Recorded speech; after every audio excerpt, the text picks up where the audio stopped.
Saad bin Muadh റളിയല്ലാഹു അൻഹു ആരാ? അത് പഠിക്കുമ്പോഴല്ലേ സഅദ് ബിൻ മുആദ് റളിയല്ലാഹുവിന്റെ പേര് അള്ളാഹുവിന്റെ റസൂൽ പറഞ്ഞതിന്റെ അർത്ഥം എന്താണെന്ന് നമുക്ക് മനസ്സിലാവുള്ളൂ. ആരാ സഅദ് ബിൻ മുആദ് റളിയല്ലാഹു അൻഹു? ആരാണ് സഅദ് ബിൻ മുആദ് റളിയല്ലാഹു അൻഹു? നമുക്ക് വിരാട് കോഹ്ലിയെ പരിചയമുണ്ട്, മെസ്സിയെ പരിചയമുണ്ട് അല്ലേ?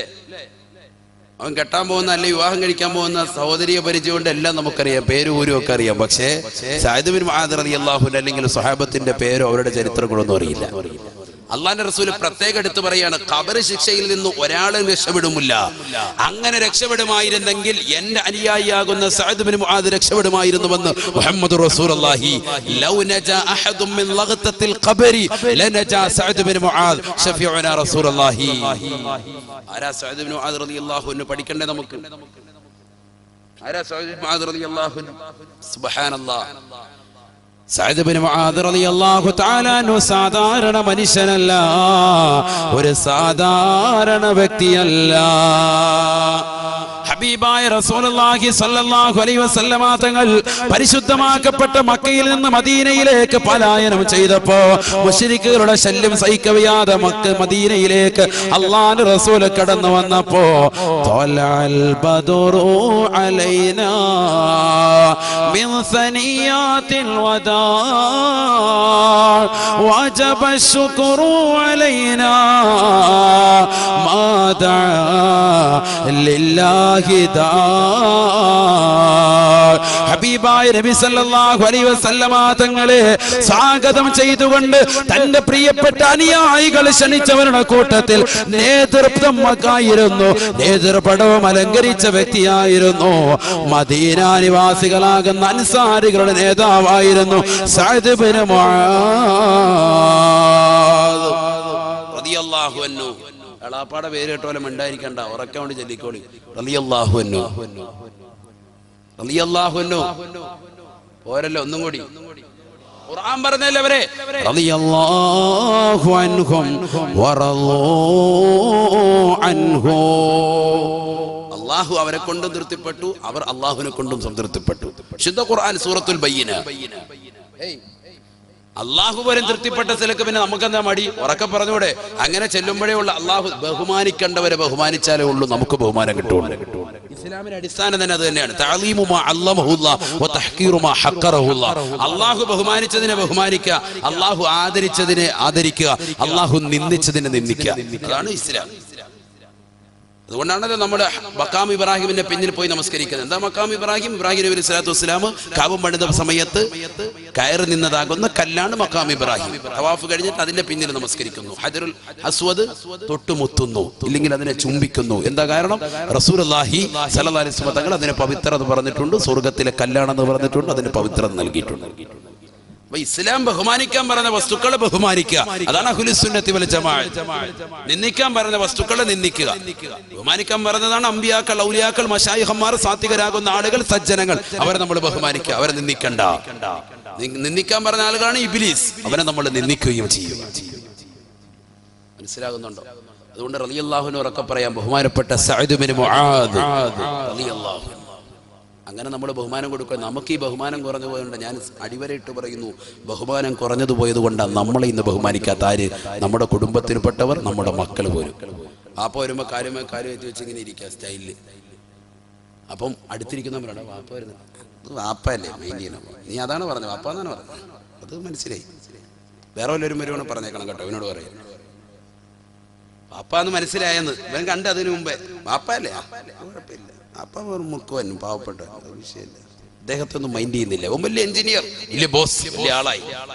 ഇതാണ് ഇന്നത്തെ കാലഘട്ടം, ഇന്നത്തെ സമൂഹം. ഇതിന് മാറ്റം ഉണ്ടാകണം. അതെന്താ കാരണം?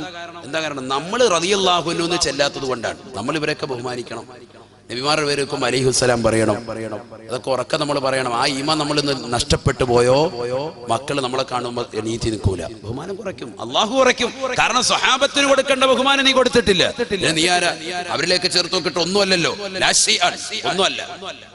അതുകൊണ്ട് ബഹുമാനം കൊടുക്കണം. ഞാൻ സാന്ദർഭ്യം ഓർമ്മപ്പെടുത്തിയാണ്. അള്ളാഹു തൗഫീഖ് തരട്ടെ. നമ്മളത് ചെയ്യുന്നവരാണ്, എന്നാൽ ഇത് വിട്ടുപോകുന്നുള്ളത് കൊണ്ട് ഞാൻ ഓർമ്മപ്പെടുത്താൻ. ബഹുമാനപ്പെട്ട സഅദ് ഇബ്നു മുആദ് റളിയല്ലാഹു അൻഹു, അദ്ദേഹത്തിന്റെ വലിപ്പം എന്താണ്? അദ്ദേഹം ആരാണ്? സുബ്ഹാനല്ലാഹ്. മഹാനവറുകൾ ഒരിക്കൽ റസൂലുള്ളാഹി സ്വല്ലല്ലാഹു അലൈഹി വസല്ലം തങ്ങൾ ഇരിക്കുന്ന സദസ്സിലേക്ക് കയറി വന്നു. സഅദ് ബിൻ മുആദ് റളിയല്ലാഹു അൻഹു അല്പം വൈകിയാണ് വന്നത്. സദസ്സിലേക്ക് കടന്നു വന്നപ്പോൾ നബി സല്ലല്ലാഹു അലൈഹി വസല്ലം തങ്ങൾ പറഞ്ഞു,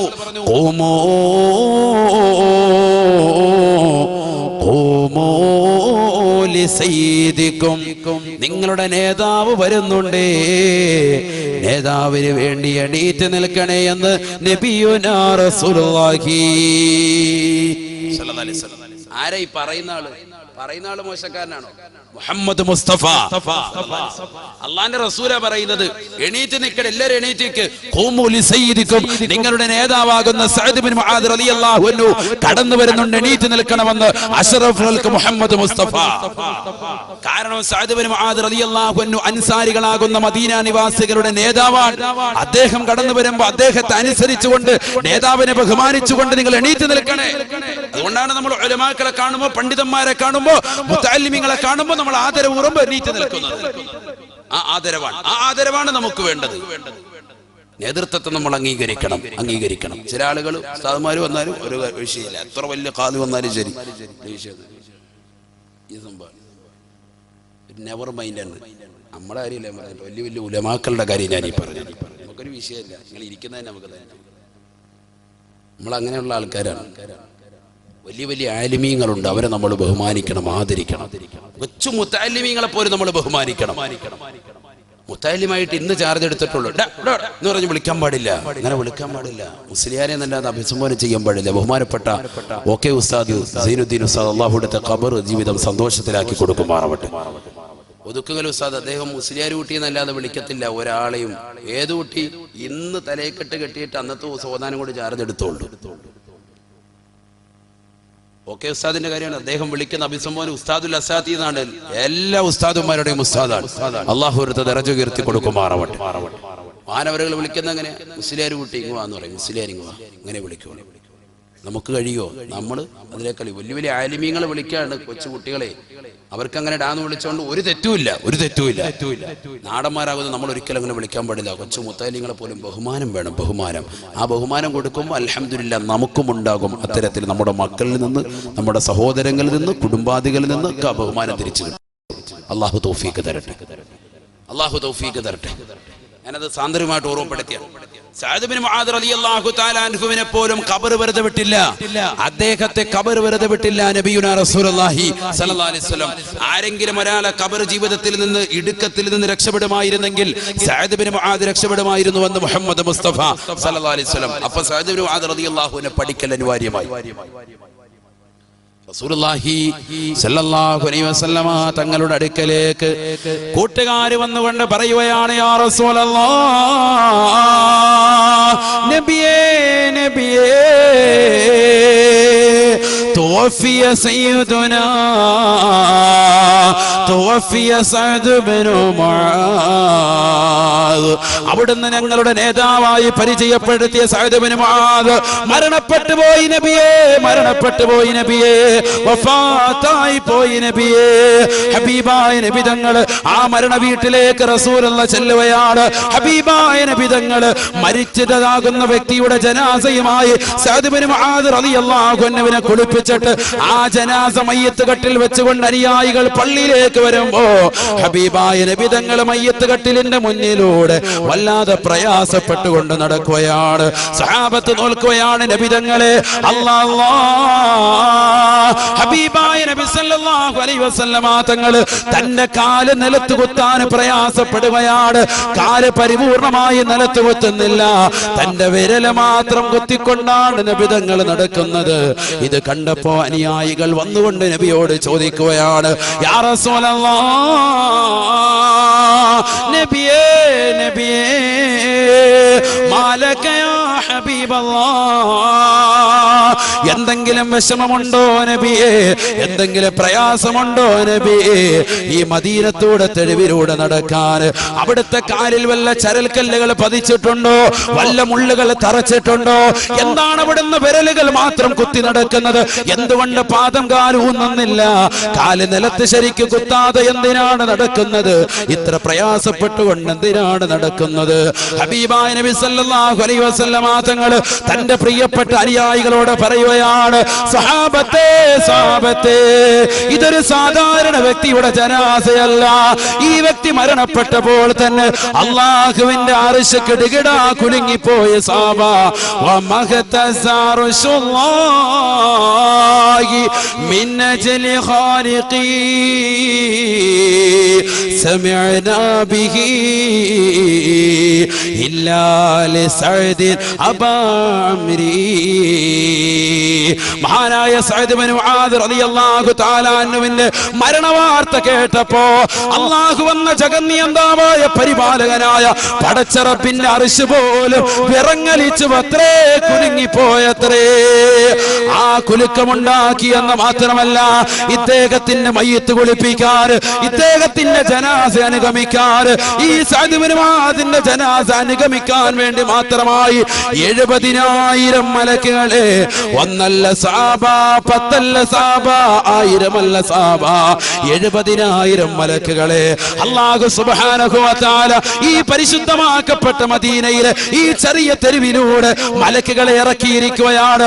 ആ മലക്കുകൾ വന്നുകൊണ്ട് തിക്കും തിരക്കിലൂടെ നടക്കുന്നത് കാരണമായി എനിക്കെന്റെ കാല് നിലത്തുനിന്ന് കുത്താൻ കഴിയുന്നില്ല, എന്റെ കാല് ശരിക്കും ഉറപ്പിക്കാൻ കഴിയുന്നില്ല സഹാബത്തെ എന്ന് നബിയുനാ റസൂലുള്ളാഹി. ഒന്ന് ചിന്തിക്കണേ ഉമ്മ, ഒന്ന് ചിന്തിക്കണേ ചെറുപ്പക്കാരാ, കാത് കൊടുത്ത് ചിന്തിക്കണേ, ഹൃദയം കൊടുത്ത് ചിന്തിക്കണേ, ഓർമ്മ പുതുക്കിക്കൊണ്ടെന്ന് ഓർക്കണേ. ഈ സദസ്സിലൂടെ മരണത്തെ കുറിച്ച് ഓർക്കണേ, ഖബറിനെ കുറിച്ച് ഓർക്കണേ, ഓർക്കണേ. ഒറ്റയ്ക്ക് പോയി കടക്കേണ്ടതല്ലയോ ഖബർ? ഇന്നല്ലെങ്കിൽ നാളെ, അല്ലെങ്കിൽ മറ്റന്നാള്, ഇല്ലെങ്കിൽ അടുത്ത മാസം, ഇല്ലെങ്കിൽ ഈ ലോകം അവസാനിക്കുമെന്ന് ശാസ്ത്രം പറഞ്ഞ സമയത്ത് സൂറന്ന കാഹളത്തിലൂടെ ഇസ്രാഫീൽ എന്ന നേരത്ത് മരിക്കേണ്ടവരല്ലയോ, ഖബറിലേക്ക് പോകേണ്ടവരല്ലയോ? ആ 6 മണ്ണിന്റെ ഇരുട്ടറയിലേക്ക് പോകുമ്പോ എന്ത് അമലാണ് നമ്മൾ ചെയ്തിട്ടുള്ളത്? എന്ത് നന്മയാണ് ചെയ്തിട്ടുള്ളത്? ദുനിയാവിൽ കള്ളു കുടിച്ച് നടന്നു, ദുനിയാവിൽ വ്യഭിചരിച്ച് നടന്നു, ദുനിയാവിൽ അശ്ലീലത ലോകത്തേക്ക് കണ്ണു നട്ട് നടന്നു, ദുനിയാവിൽ ബീഡി വലിച്ചുകൊണ്ട് നടന്നു, ദുനിയാവിൽ ഫനായും ഫസാദും പറഞ്ഞുകൊണ്ട് നടന്നു, ദുനിയാവിൽ നമസ്കരിക്കാതെ നടന്നു, ദുനിയാവിൽ നോമ്പ് പിടിക്കാതെ നടന്നു, ദുനിയാവിൽ സദഖ കൊടുക്കാതെ നടന്നു, ദുനിയാവിൽ സക്കാത്ത് കൊടുക്കാതെ നടന്നു, ദുനിയാവിൽ ഹജ്ജ് ചെയ്യാതെ നടന്നു. പാവപ്പങ്ങളെ സഹായിക്കാൻ, നിരാലംബർക്ക് അവലംബമാകാൻ, നിരാശ്രയർക്ക് ആശ്രമാകാൻ, പരിശുദ്ധമാകുന്ന ദീനിന് വേണ്ടി സഹായിക്കാൻ എത്രയെത്ര അവസരങ്ങൾ നിനക്കുണ്ടായിരുന്നു. പക്ഷേ നീ ഒന്നും നൽകിയില്ല. പാവപ്പെട്ട പെൺകുട്ടികൾ വീടിന്റെ കത്തലങ്ങളിൽ കണ്ണീരും കയ്യിലുമായി കഴിയുന്ന എത്രയെത്ര സഹോദരിമാരാണ്. 35ഉം 40ഉം വയസ്സെത്തിയതാകുന്ന സഹോദരിമാര്, പ്രായം കഴിഞ്ഞിട്ടും അവരെ ഒന്ന് വിവാഹം കഴിപ്പിക്കാൻ, അവരുടെ വൈകാരിക തലത്തെ ഒന്ന് അണച്ചു കൊടുക്കാൻ കഴിയാത്ത മുസ്ലിമേ, നിന്റെ സമ്പത്ത് കൊണ്ട് നിനക്ക് കഴിഞ്ഞിട്ടില്ല എങ്കിൽ നീ എങ്ങനെയാ ഒരു മുഅ്മിനായിട്ട് തീരുക? എങ്ങനെയാണ് നിന്റെ ഖബർ ജീവിതം നന്നാക്കുക? ബഹുമാനപ്പെട്ട സഅദ് ഇബ്നു മുആദ് റളിയല്ലാഹു തആല അൻഹു പോലും ഈ ലോകത്ത് നിന്ന് വിട പറഞ്ഞു പോയപ്പോ എങ്ങനെയാണ് വിട പറഞ്ഞു പോയത്? വെറുതെ വിട പറഞ്ഞു പോയതല്ല. അദ്ദേഹം ദുനിയാവിൽ ജീവിച്ചിരിക്കുമ്പോൾ തന്നെ അല്ലാഹുവിന്റെ റസൂൽ പരിചയപ്പെടുത്തി, ഇദ്ദേഹം ഒരു സാധാരണ മനുഷ്യനല്ല. ആ സഅദ് ഇബ്നു മുആദിന് വേണ്ടി എണീറ്റ് നിൽക്കണേ. എണീറ്റ് നിൽക്കാൻ അനുയായികളെ പഠിപ്പിച്ചു കൊടുത്ത പ്രവാചകൻ ചരിത്രം സാക്ഷിയാണ്. ചരിത്രം നിങ്ങൾ പരിശോധിച്ച് നോക്ക്. ലോകത്തിന്റെ നായകൻ തന്നെ പ്രിയപ്പെട്ട അനുയായികളോട് ഏതെങ്കിലും വ്യക്തിക്ക് വേണ്ടി എണീറ്റ് നിൽക്കണമെന്ന് പറഞ്ഞിട്ടുണ്ടെങ്കിൽ അത് സഅദ് ഇബ്നു മുആദ് അല്ലാതെ കാണാൻ സാധിക്കില്ല. അത്രത്തോളം റസൂലുള്ളാഹിക്ക് അടുത്ത് പോലും വല്ലാത്ത സ്ഥാനമുള്ള വ്യക്തിയാണ് സഅദ് ഇബ്നു മുആദ്. അല്ലാഹുവിന്റെ അർശ് പോലും വിറങ്ങലിച്ചു പോയത്രേ മരണപ്പെട്ടപ്പോ. ആകാശം പോലും സ്തംഭിച്ചു നിൽക്കുകയാണ്, പറവകൾ പോലും ചലിക്കാതെ നിൽക്കുകയാണ്, സൂര്യൻ ചലിക്കാതെ നിൽക്കുകയാണ്, ചന്ദ്രൻ ഉദിക്കാതെ നിൽക്കുകയാണ്. എല്ലാവരും വല്ലാത്തൊരു അശരീരിയിലേക്ക്, വല്ലാത്തൊരവസ്ഥാ വിശേഷത്തിലേക്ക് ലോകം മുഴുവനും നീങ്ങിയ സമയത്താണ് അല്ലാഹുവിന്റെ റസൂൽ വിരൽ കുത്ത് നടക്കുന്നത്. ചോദിച്ചു പോയി അനുയായികൾ, എന്ത് പറ്റി നബിയെ? റസൂൽ പറയുകയാണ്, അദ്ദേഹത്തിന്റെ ജനാസ അനുഗമിക്കാൻ വേണ്ടി മാത്രമായി 70,000 മലക്കുകൾ കടന്നു വന്നതിന്റെ പേരിൽ എനിക്കെന്റെ കാല് നിലത്തുകുത്താൻ കഴിയുന്നില്ല. മലക്കുകളുടെ ആധിക്യത്താലെന്ന് പറഞ്ഞ പ്രവാചക പുങ്കവൻ ഓർമ്മപ്പെടുത്തുമ്പോ എന്റെ പ്രിയപ്പെട്ട സഹോദരങ്ങളെ, അല്ലാഹുവിന്റെ റസൂൽ പറയുകയാണ്, ആ സഅദ് ഇബ്നു മുആദ് റളിയല്ലാഹു അൻഹുവിനെ പോലും 6 മണ്ണിന്റെ ഇരുട്ടറയാകുന്ന ഖബറിലേക്ക് കൊണ്ടുവന്ന് വെച്ചപ്പോ ലഖദ് സമിഅതു സഹാബ, ഞാൻ ഞാൻ കേട്ടുപോയ സാബ ലഗ്തതം മിനൽ ഖബർ, ഖബറെടുക്കുന്ന ശബ്ദം, ഖബറിനിരുക്കുന്ന ശബ്ദം, ഖബർ വല്ലാതെ ഇടുക്കുന്ന ശബ്ദം ഞാൻ എന്റെ കർണപുടം കൊണ്ട് കേട്ടുപോയ സാബ. അതുകൊണ്ട് സാബത്തെ സാബത്തെ അമൽ ചെയ്യാതെ അമലില്ലാതെ ഖബറിലേക്ക് പോകണ്ട സാബ.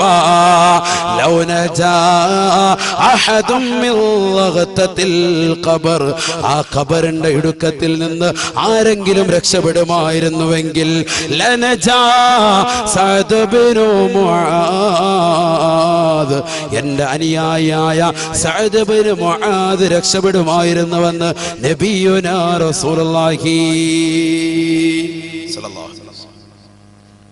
കാര്യം നിസ്സാരമല്ല, ഖബർ നിസ്സാരമല്ല. അതുകൊണ്ടാണ് നമ്മൾ വിഷയിട്ടത് ഖബർ എത്ര ഭയാനകരം, എത്ര ഭയാനകരം. നരകം കേട്ട് കിടുങ്ങിയ ആളുകൾ ഉണ്ടാകും, പക്ഷേ ഖബർ കേൾക്കുമ്പോൾ, ആ ഖബറിൽ നിന്ന് ശിക്ഷ കേൾക്കുമ്പോൾ തന്നെ നമ്മൾ പ്രയാസപ്പെടുക. അള്ളാഹു നമുക്കതൊക്കെ നേരിടാൻ നല്ല ഈമാനികമാകുന്ന അമൽ നമുക്ക് നൽകി അനുഗ്രഹിക്കട്ടെ. അല്ലാതെ വേറെ രക്ഷയില്ല. ഖബറിലേക്ക് പോകുമ്പോൾ അമലില്ലാതെ രക്ഷയില്ല. ഹബീബായ റസൂലുള്ളാഹി സ്വല്ലല്ലാഹു അലൈഹി വസല്ലമ തങ്ങൾ ഓർമ്മപ്പെടുത്തിയില്ലയോ, ഇന്ന ബന ആദമ ഇദാ കാന ഫീ ആഖിരി യൗമിൻ മിൻ അയ്യാമി ദുനിയാ വഅവ്വലു യൗമിൻ മിൻ അയ്യാമിൽ ആഖിറ. ഹബീബായ റസൂലുള്ളാഹി സ്വല്ലല്ലാഹു അലൈഹി വസല്ലമ തങ്ങൾ ഓർമ്മപ്പെടുത്തുകയാണ്, സഹാബത്തെ ആദം സന്തതികളാകുന്ന വ്യക്തികളെ ശ്രദ്ധിക്കണേ, ആദം സന്തതികളെ ശ്രദ്ധിക്കണേ, അഥവാ മുസ്ലിമീങ്ങളും അമുസ്ലിമീങ്ങളും ശ്രദ്ധിക്കണേ. റസൂലുള്ളാഹി പറയുകയാണ്, ഇന്ന ബിന ആദം ഇദാ കാന ഫീ ആഖിരി യൗമിൻ മിൻ അയ്യാമി ദുനിയാ വഅവ്വലു യൗമിൻ മിൻ അയ്യാമിൽ ആഖിറ. ഈ ദുനിയാവിലെ അവസാനത്തെ ദിവസവും ആഖിറത്തിലേക്കുള്ള പാരത്രിക ലോകത്തേക്കുള്ള ആദ്യത്തെ ദിവസവുമായിട്ട് ഒരു മുഅ്മിനിനെ കടന്നു വന്നാൽ, അഥവാ അവൻ മരിക്കാൻ വേണ്ടിയുള്ള ദിവസം വന്നാൽ, മരിക്കാൻ പോകുന്ന ദിവസത്തിലേക്ക് അവൻ എത്തിക്കഴിഞ്ഞാൽ മുസ്സില ലഹു മാലുഹു വവലദുഹു വഅമലുഹു. ഷഫീഉനാ റസൂലുള്ളാഹി. മൂന്ന് കാര്യം അവന്റെ മുന്നിലേക്ക് അല്ലാഹു കൊണ്ടൊന്നിങ്ങനെ കാണിച്ചു കൊടുക്കും. മൂന്ന് വസ്തുക്കൾ മരിക്കാൻ കിടക്കാൻ അവസാന ദിവസമാണ്. അവസാന ദിവസം മരിക്കാൻ പോകുന്ന ദിവസം. ഇപ്പൊ നാളത്തെ ദിവസം മരിക്കുമെങ്കിൽ അന്നത്തെ ദിവസം ആ രാവിലെ അല്ലെങ്കിൽ അതിന് തൊട്ട് മുമ്പായിട്ട് മരിക്കുന്നതിന് മുമ്പ് ഏതൊരു വ്യക്തിയാണോ മരിക്കുന്നത്, ഏതൊരു സഹോദരനാണോ മരിക്കുന്നത്, ആ മരിക്കുന്നതിന് മുമ്പ് അവന്റെ മുന്നിൽ കൊണ്ടുവന്ന അല്ലാഹു മൂന്ന് വസ്തുക്കളെ കാണിക്കും. ഏതൊക്കെയാ മൂന്ന് വസ്തുക്കൾ? എന്താ ബക്കറ്റ് വരില്ല? ബക്കറ്റ് കൊണ്ടോ? ബിസ്മില്ലാ.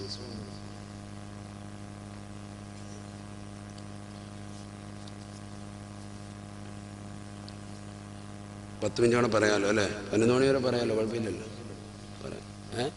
പറയാലോ. ബിസ്മില്ലാഹിർ റഹ്മാനിർ റഹീം. എല്ലാവരും കൊടുക്കുക. അല്ലാഹു കബൂലാക്കുമാറാവട്ടെ, അല്ലാഹു സ്വീകരിക്കുമാറാവട്ടെ. നല്ല നിയ്യത്ത് വെച്ച് കൊടുക്ക്. നമ്മുടെ സംഘാടകർക്ക് മഹലിന്റെ ഭാരവാഹികൾക്ക് നല്ലൊരു ഉദ്ദേശമുണ്ട്. നമുക്കറിയാം, ഇവിടെ നമ്മുടെ ആളുകൾ മുസ്ലിമീങ്ങൾ വളരെ കുറവുള്ളതാകുന്ന നാടാണ്. അതുകൊണ്ട് സഹായിക്കാൻ നമ്മൾ എല്ലാവരും പ്രതിജ്ഞാബദ്ധരാണ്. അല്ലാഹു സ്വീകരിക്കുമാറാവട്ടെ, അല്ലാഹു സ്വീകരിക്കുമാറാവട്ടെ. നമ്മുടെ ഈ കാണുന്ന മുന്നിൽ കാണുന്ന മദ്രസ, അതല്ലേ മദ്രസയുടെ ബിൽഡിംഗ്, അതൊന്ന് പണിയൊന്ന് പൂർത്തീകരിക്കണം. അതാണ് നിയ്യത്ത്. എല്ലാവരും അങ്ങോട്ടൊന്ന് നോക്കിയൊന്ന് തിരിഞ്ഞു നോക്കണ്ട. ആ ബിൽഡിംഗ്, ആ പണിയൊന്ന് പൂർത്തീകരിക്കണം. അതിനു വേണ്ടിയാണ്. ഇൻഷാ അല്ലാഹ് അല്ലാഹു സ്വീകരിക്കുമാറാവട്ടെ, അല്ലാഹു കബൂലാക്കുമാറാവട്ടെ. അൻവർ ഉസ്താദൊക്കെ ഉണ്ടോ? ഒന്ന് കാര്യമായിട്ട് കൊടുക്കും. ഇൻഷാ അല്ലാഹ് അല്ലാഹു സ്വീകരിക്കട്ടെ, അല്ലാഹു കബൂലാക്കുമാറാവട്ടെ. നമ്മുടെ സ്വതക്കെ അല്ലാഹു സ്വീകരിക്കട്ടെ. എല്ലാ വിഷമങ്ങളും പ്രയാസങ്ങളും അല്ലാഹു നീക്കി തരട്ടെ. അപകടങ്ങളെ തൊട്ട്, ദുരിതങ്ങളെ തൊട്ട്, വിപത്തുകളെ തൊട്ട്, കാലവിപത്തുകളെ തൊട്ട് അല്ലാഹു നമ്മെ കാത്തിരക്ഷിക്കുമാറാവട്ടെ. നല്ല നിയ്യത്ത് കൊടുക്ക്, നിയ്യത്ത് വെച്ച് കൊടുക്ക്. ഇൻഷാ അല്ലാഹ് അല്ലാഹു കബൂലാക്കട്ടെ, അല്ലാഹു സ്വീകരിക്കുമാറാവട്ടെ. എല്ലാവരും കൊടുക്കണം, ഒരാൾ ഒഴിയാൻ പാടില്ല, എല്ലാവരും കൊടുക്കണം. വേറൊന്നും കൊണ്ടല്ല, നമ്മുടെ മുന്നിൽ കാണുന്ന മദ്രസയ്ക്ക് വേണ്ടിയാണ്. അതിന് കൊടുത്താലുള്ള പ്രതിഫലം വേറൊന്നും ഞാൻ പറയേണ്ട കാര്യമില്ല. ദീനിന്റെ അഹ്ലുകാരൻ നമ്മൾ. അതുകൊണ്ട് ഇൻഷാ അല്ലാഹ് അതിന് ആയത്ത് ഹദീസ് ഓതേണ്ട ആവശ്യമില്ല, കാര്യമായിട്ട് കൊടുക്കണം. അല്ലാഹു തൗഫീഖ് നൽകട്ടെ, അല്ലാഹു തൗഫീഖ് നൽകട്ടെ. സഹോദരിമാരുടെ ഭാഗത്തേക്ക് ഇൻഷാ അല്ലാഹ് എന്തെങ്കിലും നിയ്യത്ത് അവർക്കുണ്ടാവും. ആ നിയ്യത്ത് എഴുതി വാങ്ങിക്കും വേണം. ചിലപ്പോൾ മോതിരമൊക്കെ തരും, സ്വർണ്ണത്തിന്റെ വളയൊക്കെ തരും. ഇൻഷാ അല്ലാഹ് അള്ളാഹു തൗഫീഖ് നൽകട്ടെ. പഴയ ഉമ്മായും വല്യമ്മയൊക്കെ മരണപ്പെട്ടവരുണ്ടാവും. അവരുടെ അലിക്കത്തും കമ്പലും ഒക്കെ വെറുതെ വെച്ചേക്കല്ലേ, മദ്രസയ്ക്ക് കൊണ്ട് കൊടുക്കുക. നമ്മുടെ മക്കൾ ദീൻ പഠിക്കുന്ന കലാലയല്ലേ, ഇതുകൊണ്ടേ നമുക്ക് ഉപകാരപ്പെടുകയുള്ളൂ. അള്ളാഹു തൗഫീഖ് നൽകട്ടെ. ആ മക്കൾ ഖുർആൻ ഓതുമ്പോൾ ആ ഖുർആനിൽ ഓത്തുകൊണ്ട് ഖബറിലെ ശിക്ഷ വരെ നീങ്ങിപ്പോകും, നാളെ മഹ്ശറിയിലെ ശിക്ഷ വരെ നീങ്ങിപ്പോകും. ഹദീസുണ്ട്. ഇൻഷാ അല്ലാഹ് വേണമെങ്കിൽ ലാസ്റ്റ് ഓതാം. അള്ളാഹു തൗഫീഖ് നൽകട്ടെ. സമയം കഴിഞ്ഞെന്ന് തോന്നുന്നു അല്ലേ? സമയം കഴിഞ്ഞോ? നിങ്ങളില്ലെന്നല്ലേ പറയും, നിങ്ങൾക്ക് കുഴപ്പമില്ലല്ലോ, നല്ല സുഖമല്ലേ?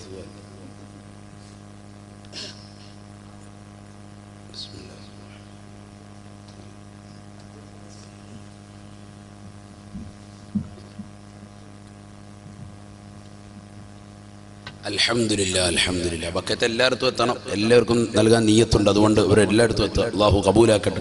ഈ ഫ്രണ്ടിൽ ഈ ഭാഗത്തൊന്നും എത്തിയിട്ടില്ല. ഇങ്ങോട്ടും കൂടെ ബക്കറ്റ് ഇങ്ങനെ ഓരോ വരിയിൽ അങ്ങനെ ഓടിച്ചു പോയാൽ മതി. വാളണ്ടിയേഴ്സ് ഒരാൾ നോക്കി നിന്നാൽ മതി, ബക്കറ്റ് എവിടെയെങ്കിലും സ്ട്രക്കായി നിൽക്കാതെ. ബക്കറ്റ് ഇങ്ങനെ കൊണ്ട് കയ്യിൽ പൊയ്ക്കോളൂ. ഇവിടെ ശ്രദ്ധിക്കും. 3 വസ്തുക്കൾ അവന്റെ മുന്നിലേക്ക് മരിക്കുന്നതിന് മുമ്പ് കൊണ്ടുവന്ന് നിർത്തും, മരിക്കുന്നതിന് മുമ്പ് കൊണ്ടുവന്ന് കാണിച്ചു കൊടുക്കും. ആരാ പറയുന്നത്? നബിയുനാ റസൂലുള്ളാഹി. മരിക്കാൻ കിടക്കുന്നതിന് തൊട്ട് മുമ്പാണ്, മരിക്കാൻ പോകുന്ന ദിവസമാണ്.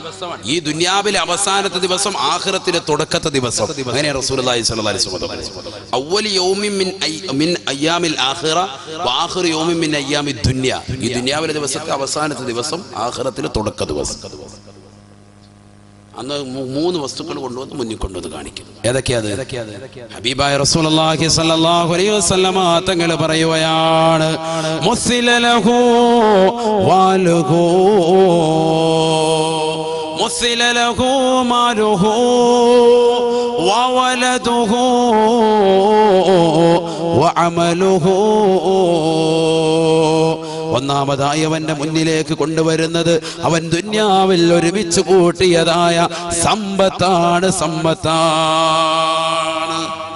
സമ്പത്താണ് അവന്റെ മുന്നിലേക്ക് ആദ്യമായിട്ട് ഒരുമിച്ച് കൂട്ടുക. സമ്പത്ത് നാശമാണെന്ന് പറഞ്ഞതിനൊരു എൻ്റെ ഒരു സബ്ജക്റ്റ് ഉണ്ട്, നിങ്ങളത് യൂട്യൂബിൽ കേൾക്കണം. കുറേ വിഷയങ്ങൾ ഞാനതുമായി ബന്ധപ്പെട്ടത് പറഞ്ഞിട്ടുണ്ട്. സമ്പത്ത് നാശമാണ്, ഭയങ്കര നല്ലതുപോലെ ശ്രദ്ധിക്കേണ്ട ഒരു വിഷയമാണ്. അള്ളാഹു നൽകിയ വലിയ പരീക്ഷണമാണ് സമ്പത്ത്. സമ്പത്ത് കൊണ്ട് നശിച്ചു പോയതാകുന്ന ആളുകൾ വരെ ഉണ്ട്. നശിച്ചു പോയത് നബിയുടെ കാലത്തുള്ള ആളുകൾ വരെ ഉണ്ട്, ചരിത്രമുണ്ട്. സഹാബി ആയിരുന്ന മനുഷ്യൻ അവസാനം സമ്പത്ത് കൂടിയിട്ട് നശിച്ചു പോയി. അങ്ങനത്തെ ആളുടെ ചരിത്രം ഖുർആൻ പറയുന്നുണ്ട്, ഞാൻ വെറുതെ പറയല്ല, ഖുർആൻ പറയുന്നുണ്ട്. സമ്പത്ത് വേണമെന്ന് നബിയോട് വന്ന് ചോദിച്ചു വാങ്ങിയതാണ്. സമ്പത്ത് എനിക്ക് വേണമെന്ന് പറഞ്ഞ് നബി നിർബന്ധിച്ച് അവസാനം നബിതങ്ങൾ ദുആയിരുന്നു, അല്ലാഹുമ്മ ർസുഖ്ഹു മാല, അല്ലാഹു നീ ഇദ്ദേഹത്തിന് സമ്പത്ത് കൊടുക്കണം. നബി ഒരൊറ്റ ദുആ. സമ്പത്ത് അങ്ങോട്ട് അധികരിച്ചു. അവസാനം പള്ളിയില്ല, ജുമാ ഇല്ല, നമസ്കാരം ഇല്ല, ഒന്നുമില്ല. അങ്ങനെ ആയിപ്പോയി ഒരു വ്യക്തി. നിങ്ങൾക്ക് പഠിക്കാൻ വേണ്ടി തന്നേക്കാം, ഇൻഷാ അല്ലാഹ് പിന്നീട് സമയമുണ്ടെങ്കിൽ പറയാം. അല്ലാഹു തൗഫീഖ് നൽകട്ടെ. അങ്ങനെ ഒരാൾ അവസാനം എന്താ ഇപ്പൊ ഈമാൻ ഇല്ലാതെ മരണപ്പെട്ടു പോയി. അല്ലാഹു ആത്തിരക്ഷിക്കുമാറാവട്ടെ. അതുകൊണ്ട് സമ്പത്ത് അധികരിക്കുക എന്ന് പറയുന്നത് നമ്മൾ എപ്പോഴും ശ്രദ്ധിക്കേണ്ട വിഷയമാണ്. നബിയുനാ റസൂലുള്ളാഹി സ്വല്ലല്ലാഹു അലൈഹി വസല്ലമ തങ്ങൾ പറയുകയാണ്, മരണാസന്നമായ വ്യക്തിയുടെ മുന്നിലേക്ക് 3 വസ്തുക്കൾ കൊണ്ടുവന്ന് നിർത്തുകയാണ്. അതിലൊന്നാമത്തത് അവന്റെ സമ്പത്താണ്. ദുനിയാവിൽ അവൻ ഒരുമിച്ച് കൂട്ടിയതാകുന്ന വസ്തുതകളാണ്. അതിൽ റിയൽ എസ്റ്റേറ്റുകൾ ഉൾപ്പെട്ടിട്ടുണ്ടാകും, അതിൽ മാളിക സൗധങ്ങൾ ഉണ്ടാകും, അതിലവന് പണിതീർത്തതാകുന്ന ഫ്ളാറ്റുകൾ ഉണ്ടാകും, പറവൂർ ടൗണിൽ അവന്റെ കടകൾ ഉണ്ടാകും, അവന്റെ കച്ചവട സമുച്ചയങ്ങൾ ഉണ്ടാകും, അവന്റെ ബോട്ടുകൾ ഉണ്ടാകും, അവനതിലൂടെ വാരിക്കൂട്ടിയതാകുന്ന സർവ്വ സമ്പത്തുകൾ ഉണ്ടാകും. മുസ്സിലലഹു മാലുഹു. ഹബീബായ നബി സല്ലല്ലാഹു അലൈഹി വസല്ലമ തങ്ങൾ പറയുകയാണ്, ദുനിയാവിൽ നീ ഒരുമിച്ച് കൂട്ടിയതാകുന്ന സർവ്വ സമ്പത്തുകളും നിന്റെ മുന്നിലേക്ക് മരിക്കാൻ നിൽക്കുന്ന വേളയിൽ അല്ലാഹു കൊണ്ടുവന്ന് കാണിക്കുമത്രേ. ഫയഖൂൽ, മരിക്കാൻ കിടക്കുന്നതായ മനുഷ്യൻ അതിനോട് പറയുകയാണ്, അവന്റെ സമ്പത്തിനോട് വിളിച്ചു ചോദിക്കുകയാണ്, ഇന്നി കുന്തു അലൈക്കും ഹരീസാ വലക്കും ഷഹീഖാ. നിങ്ങളോട് ഞാൻ വല്ലാത്ത ആർത്തിയുള്ളവനായിരുന്നു. നിങ്ങൾക്ക് വേണ്ടിയാണ് എന്റെ സമയങ്ങളെ ചെലവഴിച്ചത്. നമസ്കരിക്കാതെ ഞാൻ നിങ്ങൾക്ക് വേണ്ടിയാണ് കഷ്ടപ്പെട്ടത്. പള്ളിയിൽ നിന്ന് ബാങ്കുല് മുഴങ്ങുന്നത് കേട്ടിട്ട് നമസ്കരിക്കാതെ കട തുറന്നു വെച്ച മനുഷ്യൻ, കടയിൽ കച്ചവടം ചെയ്തുകൊണ്ട് നടന്ന മനുഷ്യൻ, പള്ളിയിലേക്ക് ജമാഅത്തിന് പോകാതെ കൃത്യമായിട്ട് കളി കണ്ടുകൊണ്ടും സിനിമ കണ്ടുകൊണ്ടും സീരിയൽ കണ്ടുകൊണ്ടും ദുനിയാവിന്റെ പിറകെ പോയതാകുന്ന മനുഷ്യന് പാതിരാത്രി സമയമത്രയും കടകമ്പോളങ്ങളുമായി ബന്ധപ്പെട്ടിട്ട് അവന് കിട്ടുന്നതാകുന്ന വരുമാനങ്ങൾ കൊണ്ട് ലോക്കറിൽ കൊണ്ടുപോയി സൂക്ഷിച്ചിട്ട് അതിൽ നിന്ന് കിട്ടുന്നതാകുന്ന താക്കോൽ കൂട്ടങ്ങൾ കഴുത്തിലണിഞ്ഞുകൊണ്ട് നടന്നതാകുന്ന മനുഷ്യനാണ്. ലക്ഷക്കണക്കിന് ഡോളറുകളുള്ള മനുഷ്യനാണ്, കോടിക്കണക്കിന് ഡോളറുള്ള മനുഷ്യനാണ്. അവസാനം മരിക്കുന്ന വേളയിൽ അവന്റെ മുന്നിലേക്ക് ആ സമ്പത്ത് മുഴുവനും കൊണ്ടുവന്ന് വെക്കുമ്പോ ഹബീബായ നബി തങ്ങൾ പറയുകയാണ്, അവൻ വിളിച്ചു ചോദിക്കുകയാണ്, ആ സമ്പത്തിനോട് ചോദിക്കുകയാണ്, ഇന്നി കുന്തു അലൈക്കും ഹരീസാ വലക്കും ശഹീഹാ. നിങ്ങൾക്ക് വേണ്ടിയാണ് ഞാൻ കഷ്ടപ്പെട്ടത്, നിങ്ങൾക്ക് വേണ്ടിയാണ് ഞാൻ കഷ്ടപ്പെട്ടത്. ഫമാലീ മിൻ ഇന്ദിക്കും, നിങ്ങളുടെ ഭാഗത്ത് നിന്ന് എനിക്കെന്താണ് നൽകുക, എനിക്കെന്താണ് നിങ്ങൾ നൽകുക എന്ന് സമ്പത്തിനോട് അവൻ വിളിച്ചു ചോദിക്കുമ്പോ ഹബീബായ റസൂലുള്ളാഹി സ്വല്ലല്ലാഹു അലൈഹി വസല്ലമ തങ്ങൾ തന്റെ പ്രിയപ്പെട്ട അനുയായികളോട് പറയുകയാണ്, ആ സമ്പത്ത് വിളിച്ചു പറയുമത്രേ, സമ്പത്ത് അവനോട് വിളിച്ചു പറയുമത്രേ, ഖുദ് മിന്നീ കഫനക, ഞാനാകുന്ന സമ്പത്ത് നിനക്ക് നൽകുന്ന ആകെയുള്ളത് ഒന്ന് മാത്രമാണ്, ഒന്ന് മാത്രമാണ്. സമ്പത്താകുന്ന എന്നിൽ നിന്ന് നിനക്കെടുക്കാൻ കഴിയുന്നത്, നിന്റെ മക്കൾക്കെടുക്കാൻ കഴിയുന്നത്, ഖുദ് മിന്നീ കഫനക, നിനക്ക് നൽകുന്നത് കഫംപുട മാത്രമാണ്, കഫൻ തുണി മാത്രമാണ്, വേറൊന്നും ഉണ്ടാവൂല, വേറൊന്നുമില്ല. ആരാ ഇത് പറയുന്നത്? നബിയുനാ റസൂലുള്ളാഹി സ്വല്ലല്ലാഹു അലൈഹി വസല്ലം. ആര് പറയുമെന്ന്? അവർ ഒരുമിച്ച് കൂട്ടിയ സമ്പത്ത് വിളിച്ചു പറയുന്നു. സ്വർണ്ണമൊക്കെ വാരിക്കൊരു ഒരുമിച്ച് കൂട്ടി വെച്ചിരിക്കുക. അള്ളാഹത്തെ ജീവിതത്തിൽ ഒരുപാടൊക്കെ നമ്മൾ അണിയുന്നുണ്ടോ? 25 35 പവനുള്ള ആളുകൾ ഇത്ര അണിയുന്നുണ്ടോ? ഇതിങ്ങനെ വാങ്ങിച്ച് ലോക്കൽ വെച്ചിരിക്കുക, അതിങ്ങനെ ലോക്കൽ വെച്ചിരിക്കുക, അതിന് സക്കാത്ത് കൊടുക്കുന്നില്ല, ഒന്നും കൊടുക്കുന്നില്ല, അതെങ്ങനെ വെച്ചിരിക്കുക. അള്ളാഹത്ത് ചിന്തിച്ചു നോക്ക്. ഓരോരുത്തരും അവരവര് അണിയുന്ന ആഭരണങ്ങളല്ലാത്ത ബാക്കിന് ലോക്കൽ സൂക്ഷിച്ചു വെച്ചിരിക്കുന്നത് വർഷാവർഷം സക്കാത്ത് കൊടുക്കണ്ടേ? ആരെ ശ്രദ്ധിക്കുന്നത്? കറൻസിക്ക് സക്കാത്ത് കൊടുക്കണ്ടേ? 25,000 രൂപ പൈസ ഉള്ളവൻ അതിനനുസരിച്ച് സക്കാത്ത് കൊടുക്കണ്ടേ? ആര് കൊടുക്കുന്നു? ഇതൊക്കെ നാളെ പടച്ചറബിന്റെ മുന്നിൽ അവൻ മരിക്കാൻ കിടക്കുന്ന സമയത്ത് അല്ലാഹു സുബ്ഹാനഹു വ തആല മലക്കുകൾ മുഖേന കൊണ്ടുവന്ന് ഇങ്ങനെ കാണിക്കുക. ഇതെല്ലാം കൊണ്ടുവന്ന് കാണിക്കും. ദുനിയാവിൽ അവൻ ഒരുമിച്ച് കൂട്ടിയ സർവ്വസമ്പത്തും മുന്നിൽ കൊണ്ടുവന്ന് കാണിക്കും നബിയുനാ റസൂലുള്ളാഹി. അപ്പൊ ആ സമ്പത്തിനോട് അവൻ വിളിച്ചു പറയും, എന്താ എനിക്ക് വേണ്ടി നിങ്ങൾക്ക് ചെയ്യാൻ കഴിയും? എന്നെ ഒന്ന് രക്ഷിക്ക്, എന്നെ ഒന്ന് രക്ഷിക്ക്. അപ്പോൾ അവർ പറയും, ഖുദ് മിന്നി കഫനക, നിനക്ക് ഞാൻ നൽകുന്നത് കഫൻ തുണി മാത്രം, അതല്ലാതെ വേറൊന്നും നിനക്കില്ല, നിനക്ക് വേറൊന്നും അവകാശപ്പെടുന്നില്ല. അപ്പൊ ചിന്തിച്ചു നോക്ക്, നമ്മൾ ആകെ ഈ ദുനിയാവിൽ നിന്ന് കൊണ്ടുപോകുന്നത് 3 തുണി കഫൻ തുണി മാത്രം, അതല്ലാതെ വേറൊന്നും കൊണ്ടുപോയില്ല. നമ്മൾ ഒരുമിച്ച് കൂട്ടിയ സമ്പത്ത് ഒന്നും നമുക്ക് കൊണ്ടുപോകാൻ കഴിയില്ല, നമുക്ക് കൊണ്ടുപോകാൻ കഴിയില്ല. അതൊക്കെ മക്കൾ പ്രയോജനപ്പെടുത്തും, ചിലപ്പോൾ മരുമക്കൾ പ്രയോജനപ്പെടുത്തും, ചിലപ്പോൾ ഇവരാരും ആയിരിക്കൂല, അവരെയൊക്കെ ആരെങ്കിലും വശീകരിച്ച് അടിമപ്പെടുത്തിയിട്ട് മറ്റുള്ളവരായിരിക്കും ഇതെല്ലാം കൊണ്ടുപോകും. ആരാ കൊണ്ടുപോകുന്നു പറയാൻ പോല. നമുക്കെന്തായാലും ഇതുകൊണ്ടൊരു ഗുണവും ഉണ്ടാവൂല. നബിയുനാ റസൂലുള്ളാഹി സ്വല്ലല്ലാഹു അലൈഹി വസല്ലമ തങ്ങൾ പറയുകയാണ്, രണ്ടാമതായി അവന്റെ മുന്നിലേക്ക് വന്ന് നിൽക്കുക, വവലദുഹു, അവന്റെ മക്കളാണ്, ആകെയുള്ള സമ്പത്താണ് അവന് മക്കള്. പക്ഷേ പരിശുദ്ധമായ ഖുർആൻ ഓർമ്മപ്പെടുത്തിയല്ലോ, ഇന്നമാ അംവാലുക്കും വഔലാദുക്കും ഫിത്ന. ഹദീസ് വിശദീകരിച്ചിട്ടാണ്, ഈ ആയത്ത് വിശദീകരിച്ചിട്ടാണ് നബി സല്ലല്ലാഹു അലൈഹി വസല്ലം ഈ ഹദീസ് പറയുന്നത്. ഇന്നമാ അംവാലുക്കും വഔലാദുക്കും ഫിത്ന, നിങ്ങളുടെ മക്കളും നിങ്ങളുടെ സമ്പത്തും നിങ്ങൾക്ക് നാശമാണ്. രണ്ടും നാശമാണ്. എങ്ങനെ? അത് രണ്ടും ദുന്യാവിയായ കാര്യത്തിന് വേണ്ടി മാത്രം നിങ്ങൾ ചെലവഴിച്ചാൽ. രണ്ട് കാര്യം. മക്കൾക്ക് ദീന് കൊടുത്തില്ല, ദുന്യാവ് മാത്രം കൊടുത്തു. കിട്ടിയ സമ്പത്ത് കൊണ്ട് ദുന്യാവ് മാത്രം വാരി വാങ്ങി, ആഖിറത്തിലേക്ക് ഒന്നും നമ്മൾ വാങ്ങിയില്ല, ആഖിറത്തിന് വേണ്ടി ഒന്നും കൊടുത്തില്ല. നമുക്ക് ഡെയിലി 1000 രൂപ വരുമാനം കിട്ടുന്നവരാണ് എങ്കിൽ മാസത്തിൽ നമ്മുടെ അയൽവാസിയാകുന്ന ഒരു സഹോദരൻ പട്ടിണി പാവം, ഇല്ലെങ്കിൽ RCCയുടെ വരാന്തയിൽ കയറി ഇറങ്ങുന്ന ഒരു ഉമ്മ, അവരുടെ കയ്യിലേക്ക് 1000 രൂപ നമുക്ക് കൊടുത്തൂടെ? 1000 രൂപ ആരും അറിയണ്ട, ഇതൊന്നും ആർക്കും പബ്ലിസിറ്റിക്ക് വേണ്ടിയല്ല, ഒരു പബ്ലിസിറ്റിയും ഇല്ല, ഒരാളെ നമ്മൾ അറിയിക്കുന്നില്ല. 1000 രൂപയെങ്കിലും മാസത്തിൽ നിനക്കൊരു പാവപ്പെട്ടവന്റെ കുടുംബത്തിന് കൊടുത്തൂടെ? വേണ്ട, നീ റമദാനിന് കിറ്റ് കൊടുക്കുന്നുണ്ടല്ലോ, ഈ 756-ന്റെയും 556-ന്റെയും ഒക്കെ, നീ എന്താ റമദാൻ അല്ലാത്തപ്പോ ഇതൊന്നും വേണ്ട? ഇതിന് റമദാനി മാത്രം എല്ലാ പാവത്തിങ്ങളും കഞ്ഞി പിടിച്ചു കുടിച്ചാൽ മതി, ബാക്കിയുള്ള ദിവസമൊന്നും വേണ്ടേ? റമദാൻ അല്ലാത്ത ദിവസങ്ങളിൽ 12 മാസങ്ങളിൽ നീ കാരണം ഒരു കുടുംബം പട്ടിണി മാറിക്കൊണ്ട് ജീവിക്കുന്നുണ്ടെങ്കിൽ അൽഹംദുലില്ലാഹ്, നീ രക്ഷപ്പെട്ടു. അല്ലാഹു തൗഫീഖ് നൽകട്ടെ. അതിന് വലിയ ചെലവൊന്നുള്ള കാര്യമല്ല. 1000, 1500 രൂപ, 2000 രൂപയുടെ കിറ്റേ വേണ്ടി വരുള്ളൂ അവർക്ക്. റാഹത്തായി നില അരിപ്പൊടി, ഒരു 10 കിലോ അരിപ്പൊടി, 10 കിലോ അരിയും വാങ്ങിച്ചുകൊണ്ട് കൊടുക്കുക, വീട്ടിലേക്ക് കൊണ്ടുപോയി. പറ്റൂലേ? നമുക്ക് സുഖമായിട്ട് കഴിയൂലേ? അതിന് വേണ്ടുന്ന അല്പം പുൽപ്പം പൊടിയും സാധനങ്ങളും വാങ്ങിച്ചുകൊണ്ട് പോകും. 2000 രൂപയുടെ സാധനങ്ങൾ നിനക്ക് മാസം 30,000 രൂപ കിട്ടുന്നുണ്ടാകും, ഇല്ലെങ്കിൽ ജോലി ചെയ്തിട്ട് 20,000 രൂപ കിട്ടുന്നുണ്ടാകും. അതിലെ 1000 രൂപയെങ്കിലും നീ കുറഞ്ഞത് ഒരു മാസത്തിൽ ഒരു കുടുംബത്തിനോട് കൊടുത്തു. കഴിയുന്നല്ലേ? നമുക്ക് കഴിയൂലേ? കഴിയും, നമുക്ക് ഉറപ്പാണ്. നമ്മൾ തീരുമാനിച്ചാൽ, അങ്ങനെ നമ്മൾ ചെയ്താൽ നമ്മുടെ നാട്ടിൽ പട്ടിണി ഉണ്ടാവൂല, ദാരിദ്ര്യം ഉണ്ടാവൂല, എല്ലാവർക്കും റാഹത്തായിരിക്കും. അള്ളാഹു തൗഫീഖ് നൽകട്ടെ. അങ്ങനെയൊക്കെ ചെയ്യാൻ പറ്റുന്ന നമ്മൾ ഇന്ന് വരെ അത് ചെയ്തിട്ടില്ല. നമ്മളിങ്ങനെ സുഭിക്ഷമായിട്ട് daily parotta, beef, chicken, mutton ഇങ്ങനെ മാറ്റി നമ്മൾ കഴിച്ചോട്ടെ. തൊട്ടയൽവക്കത്തെ വീട്ടിൽ അവിടെ നിന്ന് എങ്ങനെയാ കഴിയുന്നത് നമ്മളത് ചിന്തിക്കുന്നില്ല. അതൊക്കെ ശ്രദ്ധിക്കണം. അള്ളാഹു തൗഫീഖ് നൽകട്ടെ. മക്കളെ കൊണ്ടുവന്ന് നിർത്താം. മക്കളാണ് ഏറ്റവും വലിയ സമ്പത്തായി നമ്മൾ മനസ്സിലാക്കുന്നത്. ഏറ്റവും വലിയ സമ്പത്തായിട്ട് മനസ്സിലാക്കുന്നത് മക്കളാണ്.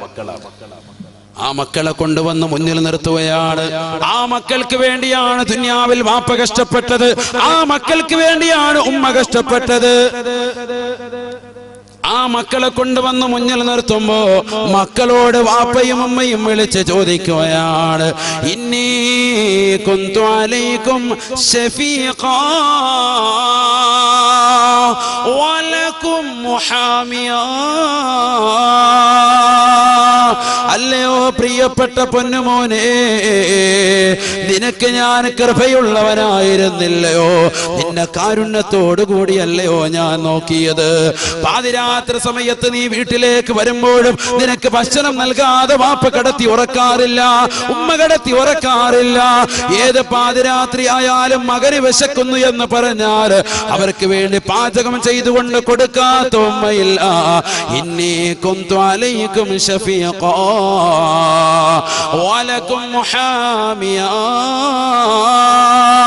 എത്ര വലിയ അപകടങ്ങൾ ഉണ്ടായാലും, എത്ര വലിയ വ്യസനങ്ങൾ ഉണ്ടായാലും, എത്ര ചെറിയ പ്രശ്നങ്ങൾ ഉണ്ടായാലും അതെല്ലാം മാറ്റിത്തരാൻ വേണ്ടി മക്കളെ നിങ്ങൾക്ക് വേണ്ടി നിലകൊള്ളുന്ന ഈ വാപ്പയ്ക്ക് എന്താണ് നിങ്ങൾ തിരിച്ചു നൽകുക എന്ന് ചോദിക്കുമ്പോ ആ മക്കള് വിളിച്ചു പറയും, അത്രേ നുഅദ്ദീക ഇലാ ഹുഫറതിക വനുവാരീക. അല്ലയോ വാപ്പ, അല്ലയോ ഉമ്മ, അല്ലയോ പ്രിയപ്പെട്ട മാതാപിതാക്കളെ, നിങ്ങൾക്ക് ഞങ്ങൾക്ക് നൽകാനുള്ളത്, നിങ്ങളോട് ഞങ്ങൾക്ക് ആകെ ചെയ്തു തീർക്കാനുള്ളത് ഒരു കാര്യം മാത്രമാണ്. ആറടി മണ്ണിന്റെ ഇരുട്ടറയിലേക്ക് നിങ്ങളെ കൊണ്ടുപോയിടുക എന്നതാണ്. അതിന്റെ മുകളിലേക്ക് പലക വെച്ചുകൊണ്ട് മണ്ണിട്ട് മൂടലല്ലാതെ ഞങ്ങൾക്കൊന്നും തന്നെ ചെയ്യാൻ കഴിയൂല എന്ന് മക്കള് വിളിച്ചു പറയുന്നു. ഹബീബായ നബി സല്ലല്ലാഹു അലൈഹി വസല്ലമ തങ്ങൾ പറയുകയാണ്, അവസാനമായി അവന്റെ മുന്നിലേക്ക് കാണിക്കുന്നത് വഅമലുഹു, അവൻ ദുനിയാവിൽ കൊടുത്ത സദഖയാണ്, അവൻ ദുനിയാവിൽ പള്ളിക്ക് വേണ്ടി കൊടുത്ത സദഖയാണ്, ദുനിയാവിൽ മദ്രസയ്ക്ക് വേണ്ടി കൊടുത്ത സദഖയാണ്, ദുനിയാവിൽ ദീനിന്റെ അഹ്ലുകാർക്ക് കൊടുത്തതാകുന്ന സദഖയാണ്, ദുനിയാവിൽ പാവപ്പെട്ടതാകുന്ന ഒരു സഹോദരന്റെ പട്ടിണി മാറ്റാൻ അവനാൽ കഴിയുന്ന നിലയ്ക്ക് കൊടുത്തതാണ്, ആ പാവപ്പെട്ട സഹോദരിയുടെ കയ്യിലുള്ള മോതിരമൂരി കൊടുത്തതാണ്, പടച്ച റബ്ബിന്റെ ദീനിന് വേണ്ടി കൊടുത്തതാണ്. ആ പാവപ്പെട്ട സഹോദരിയുടെ മുന്നിലേക്ക്, ആ പാവപ്പെട്ട സഹോദരന്റെ മുന്നിലേക്ക് അവന്റെ അമലുകൾ കൊണ്ടുവന്ന് നിർത്തുകയാണ്. ആ അമലിനോട് അവൻ വിളിച്ച് ചോദിക്കുമ്പോൾ തന്നെ അമല് വിളിച്ചു പറയുകയാണ്, ഇന്നാ കുന്നാ മഅകും ഷഹീദാ. വലകും മുഹാമിയ, നിങ്ങളുടെ കൂടെ തന്നെ ഞങ്ങളുണ്ട്, പേടിക്കണ്ട പേടിക്കണ്ട. ദുനിയാവിൽ നമസ്കരിച്ചവനാണ്, ദുനിയാവിൽ നോമ്പ് പിടിച്ചവനാണ്, ദുനിയാവിൽ സക്കാത്ത് കൊടുത്തവനാണ്, ദുനിയാവിൽ പാവങ്ങളെ സഹായിച്ചവനാണ്, ദുനിയാവിൽ പാവങ്ങളുടെ കണ്ണീരൊപ്പിയവനാണ്, ദുനിയാവിൽ പാവപ്പെട്ട സഹോദരിമാരുടെ അഭിമാനത്തിന് ശതം വരുത്തുമ്പോ അവർക്കുള്ള സാമ്പത്തിക വിഹിതങ്ങൾ മുഴുവനും കൊടുത്തവനാണ്, അവരെ വിധവകളാകുന്ന സഹോദരിമാരെ സംസ്കരിച്ചവനാണ്, അവരെ സാൽപ്പാന്താവിലേക്ക് നയിച്ചവനാണ്, അവരെ സംരക്ഷിച്ചവനാണ്, അനാഥകളുടെ തലയിൽ തലോടിയവനാണ്, യതീമിങ്ങളെ സഹായിച്ചവനാണ്, ദുനിയാവിൽ പാവപ്പെട്ടതാകുന്ന ആളുകളുടെ കണ്ണീരപ്പാല് സമയം ചെലവഴിച്ചതാകുന്ന പൊതുപ്രവർത്തകനാണ്. അവരോട് വിളിച്ചു പറയും അത്രേ, വലക്കും മുഹാമിയ, നിങ്ങൾക്ക് കാവലായി, നിങ്ങൾക്ക് തുണയായി, ദുനിയാവിൽ മാത്രമല്ല 6 അടി മണ്ണിന്റെ ഇരുട്ടറയിൽ തുണയായി, നാളെ മഹ്ശറയിൽ നിങ്ങൾക്ക് തുണയായി, നിങ്ങളോടൊപ്പം സ്വർഗത്തിൽ കടക്കുന്നത് വരെ ഞങ്ങൾ ഉണ്ടാകുമെന്ന് വിളിച്ചു പറയുന്നത് ഒന്നേ ഉള്ളൂ, അതവന്റെ അമലാണെന്ന് നബിയുനാ റസൂലുള്ളാഹി സല്ലല്ലാഹു അലൈഹി വസല്ലം. അല്ലാഹു തൗഫീഖ് തരട്ടെ, അല്ലാഹു തൗഫീഖ് തരട്ടെ. അങ്ങനെയുള്ള അമൽ ചെയ്യാൻ നമുക്ക് ദുനിയാവിൽ കഴിയണം. അല്ലാഹു തൗഫീഖ് തരട്ടെ. ഞാൻ പറഞ്ഞല്ലോ, ഇല്ലെങ്കിൽ ഖബറിലേക്ക് കൊണ്ടുപോയി വെക്കുമ്പോൾ ഖബർ അങ്ങോട്ട് എടുക്കും. ഇമാം സുയൂത്തി റഹിമഹുല്ലാഹ് അവിടുന്ന് വ്യക്തമാക്കുന്നു, ശറഹ് സുദൂർ എന്ന് പറയുന്ന മഹത്തായ ഗ്രന്ഥത്തിലൂടെ, ഖിയാമത്ത് നാൾ വരെ അവനെ ഖബറെടുക്കിക്കൊണ്ടിരിക്കും. അവൻ മോശപ്പെട്ടവനാണ് എങ്കിൽ, മുനാഫിക്കായ വ്യക്തിയാണ് എങ്കിൽ, അവിശ്വാസികളാണ് എങ്കിൽ ഒറ്റയെടുക്കലല്ല, ഇടുക്കി അവന്റെ ശരീരത്തിൽ വീണ്ടും അതേപോലെ രക്തോട്ടം വരും, വീണ്ടും എടുക്കും, ശരീരത്തിലേതാകുന്ന അവയവങ്ങൾ മുഴുവനും പൊട്ടിച്ചെതറും, വീണ്ടും എടുക്കും. അങ്ങനെ ഖിയാമത്ത് നാൾ വരെ ഇടുക്കിക്കൊണ്ടേയിരിക്കുമെന്ന് ബഹുമാനപ്പെട്ട ഇമാം സുയൂത്തി റഹിമഹുല്ലാഹ്. അല്ലാഹു അതിരക്ഷിക്കട്ടെ. മുഅ്മിനീങ്ങളാകുന്ന ആളുകളുടെ ആണെങ്കിലോ ഒറ്റവട്ടേ ഖബറെടുക്കുള്ളൂ, അതുണ്ടാവും. മുഹമ്മദ് റസൂലുള്ളാഹി. ഖബറെന്നോ കേട്ടാൽ തൽക്ഷണം നേടേണ്ടതാ, കണ്ടാലുടൻ വാ വിട്ടു നീ കരയേണ്ടതാ. ബഹുമാനപ്പെട്ട ശൈഖുനാ തഅ്വ ഉസ്താദ് അല്ലാഹുവിന്റെ ദറജ ഉയർത്തുമാറാവട്ടെ. ഖബറിനെ കുറിച്ച് പറയാൻ നമ്മൾ കേൾക്കേണ്ടതാണ്. മവാഹിബുൽ ജലിയ ഇല്ലാത്ത ഉസ്താദുമാരില്ല, ആരുടെ കയ്യിൽ ഇല്ലാത്തവരില്ല, എല്ലാവരും വായിക്കുന്നതാണ്, കേട്ടിട്ടുള്ളതാണ്. എന്നിരുന്നാലും ഈ സദസ്സിനോട് ബന്ധപ്പെട്ടായതുകൊണ്ട് ഞാനത് പാടാണ്. ഖബറെന്നോ കേട്ടാൽ തൽക്ഷണം നേടേണ്ടതാ, കണ്ടാലുടൻ വാ വിട്ടു നീ കരയേണ്ടതാ. മേടയ്ക്ക് പകരം മാളമാ സുബ്ഹാനാ, റബ്ബി അതിൽ കിടക്കേണ്ടതാണ് സമാന. സമ്പാദ്യ മുതലിൽ നിന്ന് 3 ഫാന, സമ്പാദ്യ മുതലിൽ നിന്ന് 3 ഫാന, അത് മാത്രമല്ലതിലെപ്പോഴും വഹദാന. മണ്ണിന്റെ തലയിണയാണതിൽ നീനക്കുള്ളത്, നെരുക്കത്തിനാലിരു ഭിത്തിയാണതിനുള്ളത്,